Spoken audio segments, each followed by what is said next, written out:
जय माता की। आज मैं आपको दुर्गा सप्तशती में वर्णित कवच पाठ बताने जा रही हूँ। जय माता की। जय माता की। आज मैं आपको देवी कवच बताने जा रही हूँ। ओम अस्य श्री चंडी कवचस्य ब्रह्मा ऋषि अनुष्टुप छंदा चामुंडा देवता अग्न्योक्त मात्रो बीजम दिग्बंध देवतास्त त्वं श्री जगदम्बा प्रीत्यर्थे सप्तशती पाठम त्वं जपे विनियोगः। ओम चंडिका देवी को नमस्कार। मार्कंडेय जी ने कहा, पिता माँ जो इस संसार में परम गोपनीय तथा मनुष्यों की सब प्रकार से रक्षा करने वाला है और जो अब तक आपने दूसरे किसी के सामने प्रकट नहीं किया हो, ऐसा कोई साधन मुझे बताइए। ब्रह्मा जी बोले, महात्मन्य, ऐसा साधन तो एक देवी का कवच ही है जो गोपनीय से भी परम गोपनीय है, पवित्र तथा संपूर्ण प्राणियों का उपकार करने वाला है। महामुनि उसे श्रवण करो। देवी की 9 मूर्तियाँ हैं जिन्हें नव दुर्गा कहते हैं। उनके पृथक पृथक नाम बतलाए जाते हैं।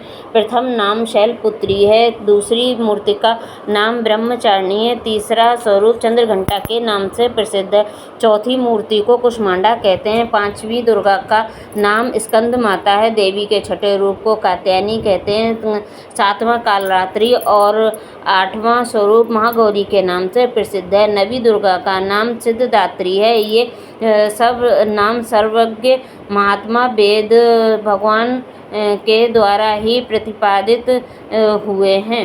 जो मनुष्य अग्नि में जल रहा हो, रणभूमि में शत्रुओं से घिरा हो, विषम संकट में फंस गया हो तथा इस प्रकार भय से आतुर होकर जो भगवती दुर्गा की शरण में प्राप्त हो, उनका कभी कोई अमंगल नहीं होता। युद्ध के समय संकट पड़ने पर भी उनके ऊपर कोई विपत्ति नहीं होती है।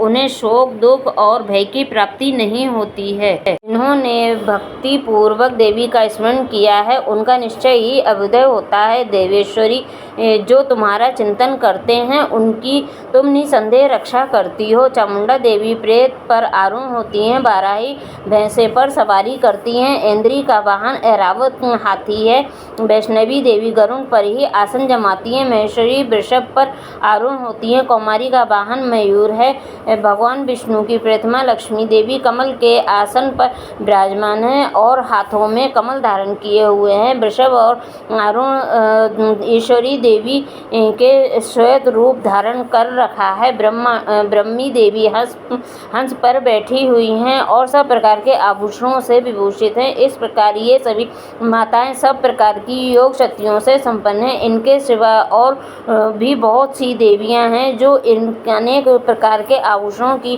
शोभा से युक्त तथा नाना प्रकार के रत्नों से सुशोभित हैं। ये संपूर्ण देवियां क्रोध में भरी हुई हैं और भक्तों की रक्षा के लिए रथ पर बैठी दिखाई देती हैं। ये शंख, चक्र, गदा, शक्ति, हल और मूसल, खेटक और तोमर, परशु तथा पाशकुंत और त्रिशूल एवं उत्तम शरणांक, धनुष आदि अस्त्र शस्त्र अपने हाथों में धारण करती हैं। दैत्यों के शरीर पर का नाश करना, भक्तों को अभयदान देना, देवताओं का कल्याण करना, यही उनके शस्त्र धारण करने का उद्देश्य है। कवच आरंभ करने से पहले इस प्रकार प्रार्थना करनी चाहिए। महान रौद्र रूप, अत्यंत घोर पराक्रम, महान बल और महान उत्साह वाली देवी, तुम महान भय का नाश करने वाली हो, तुम्हें नमस्कार है। तुम्हारी ओर देखना भी कठिन है। शत्रुओं का भय बढ़ाने वाली जगदम्बिके, मेरी रक्षा करो। पूर्व दिशा से इंद्री मेरी रक्षा करें।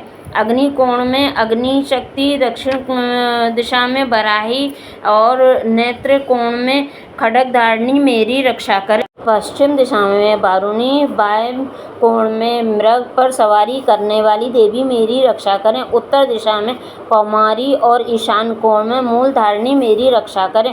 ब्रह्माणी, तुम ऊपर की ओर से मेरी रक्षा करो। वैष्णवी देवी नीचे की ओर से मेरी रक्षा करें।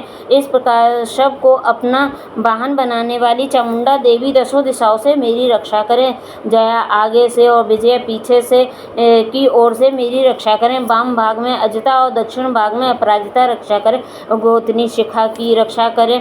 उमा मेरे मस्तक पर विराजमान होकर रक्षा करें। ललाट में मालाधारी रक्षा करें और यशस्विनी देवी मेरी भवों का संरक्षण करें। भवों के मध्य भाग के त्रिनेत्रा और नथनों की यमघंटा देवी मेरी रक्षा करें। दोनों नेत्रों के मध्य भाग में शंखनी में और कानों में द्वारवासिनी रक्षा करें। कालिका देवी कपोलों की तथा भगवती शांकरी कानों में मूल भाग की रक्षा करें। नासिका में सुगंधा और ऊपर के होठ में चर्चिका देवी मेरी रक्षा करें। नीचे के होठ में अमृत कला तथा जिह्वा में सरस्वती देवी मेरी रक्षा करें। कौमारी दांतों की और चंडिका कंठ प्रदेश की रक्षा करें। चित्र घंटा गले की घाट की और माया में रहकर रक्षा करें। कामाक्षी ठोड़ी की और सर्वमंगला मेरी वाणी की रक्षा करें। भद्रकाली ग्रीवा में और धनुर्धरी श्रवणवंश में रहकर मेरुदंड में रहकर रक्षा करें। कंठ के बाहरी भाग में नीलग्रीवा और कंठ की नली में नलकुबरी रक्षा करें। दोनों कंधों में खड्गनी और मेरे दोनों भुजाओं की वज्रधारिणी रक्षा करें। दोनों हाथों में दंडनी और अंगुलियों में अंबिका रक्षा करें। सुलेश्वरी नखों की रक्षा करें। कुलेश्वरी कुक्षी पेट में रहकर रक्षा करें। महादेवी दोनों स्तनों की और शोक विनाशिनी देवी मन की रक्षा करें। ललिता देवी हृदय में और शूलधारिणी उदर में रहकर रक्षा करें। नाभि में कामनी और गुहा भाग में की श्री रक्षा करें। पूतना और कामिका लिंग की और महेश वाहिनी गुदा की रक्षा करें। भगवती कटिभाग में और विंध्यवासिनी घुटनों की रक्षा करें। संपूर्ण कामनाओं को देने वाली महाबला देवी दोनों पिंडलियों की रक्षा करें। नार सिंगी दोनों घुटियों की और तेजसी देवी दोनों चरणों के पृष्ठ भाग की रक्षा करें। श्री देवी पैरों की अंगुलियों में और तलवासिनी पैरों के तलुओं में रहकर रक्षा करें। अपनी दाढ़ी के कारण भयंकर दिखाई देने वाली दृष्टा कराली देवी नखों की और उधर केशनी देवी केशों की रक्षा करें। रोमावलियों के छिद्रों में कौवेरी और त्वचा की बागेश्वरी देवी रक्षा करें। पार्वती देवी रक्त भुजा मज्जा बसा मांस हड्डी और मेद की रक्षा करें। आंतों की कालरात्रि और की मुक्तेश्वरी रक्षा करें। मूलाधार आदि कमल कोशों में पद्मावती देवी और कफ में चूड़ामणि देवी स्थित होकर रक्षा करें। नख के तेज की ज्वालामुखी रक्षा करें। जिसका किसी भी अस्त्र से भेदन नहीं हो सकता वह अवेदा देवी श्री देवी शरीर की रक्षा समस्त संधियों में रहकर रक्षा करें। ब्राह्मणी आप मेरे वीर की रक्षा करें। छतेश्वरी छाया की और धर्मधारिणी देवी मेरे अहंकार मन और बुद्धि की रक्षा करें। हाथ में वज्र धारण करने वाली वज्रहस्ता देवी मेरे प्राण अपान व्यान उदान और समान वायु की रक्षा करें। कल्याण से सुशोभित होने वाली भगवती कल्याण शोभना मेरे प्राण की रक्षा करें। रस रूप गंध शब्द और स्पर्श इन विषयों को अनुभव करते समय योगिनी देवी रक्षा करें तथा सत्गुण रजोगुण और तमोगुण की रक्षा सदा नारायणी देवी करें। बाराही आयु की रक्षा करें। वैष्णवी धर्म की रक्षा करें तथा चक्रिणी चक्र धारण करने वाली देवी यश कीर्ति लक्ष्मी धन और तथा विद्या की रक्षा करें।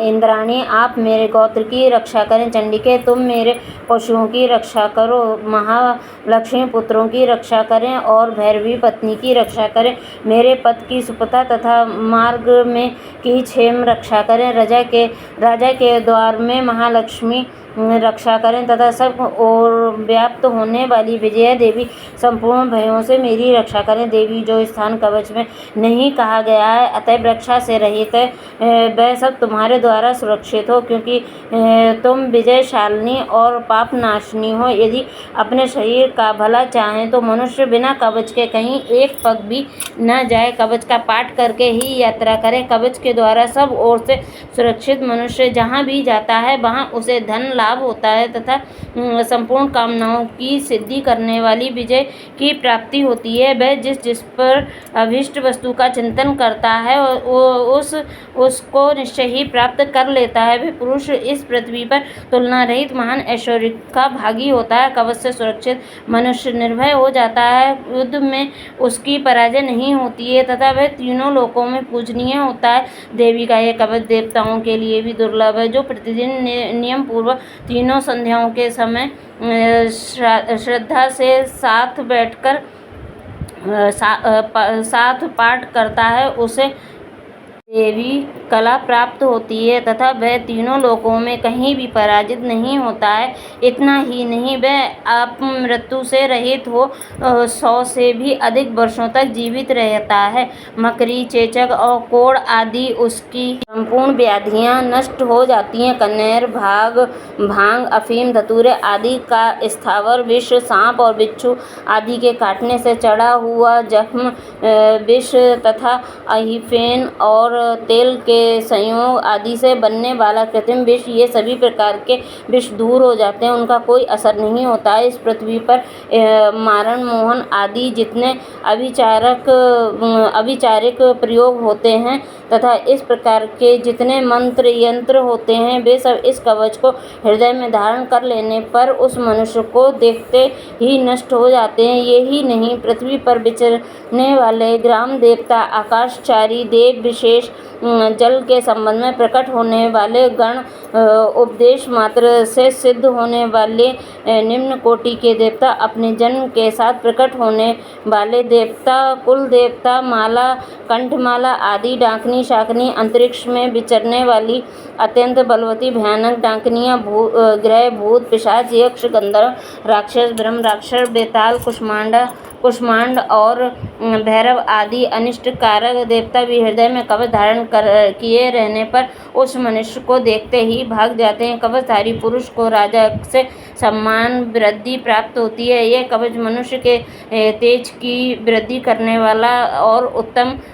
है। कवच का पाठ करने वाला पुरुष अपनी कीर्ति से विभूषित भूतल पर अपने सुयश के साथ साथ वृद्धि को प्राप्त करता है। जो पहले कवच का पाठ करके उसके बाद सप्तशती चंडी का पाठ करता है, उसकी जब तक वन पर्वत और काननों सहित यह पृथ्वी टिकी रहती है, तब तक यहाँ पुत्र पौत्र आदि संतान परंपरा बनी रहती है। फिर देह का अंत होने पर वह मनुष्य भगवती महामाया के प्रसाद से उस नित्य परम पद को प्राप्त होता है, जो देवताओं के लिए भी दुर्लभ है। वह सुंदर दिव्य रूप धारण करता है और कल्याण में शिव के साथ आनंद का भागी होता है। ये कवच समाप्त होता है। जय माता रानी शेरवाली माता की जय।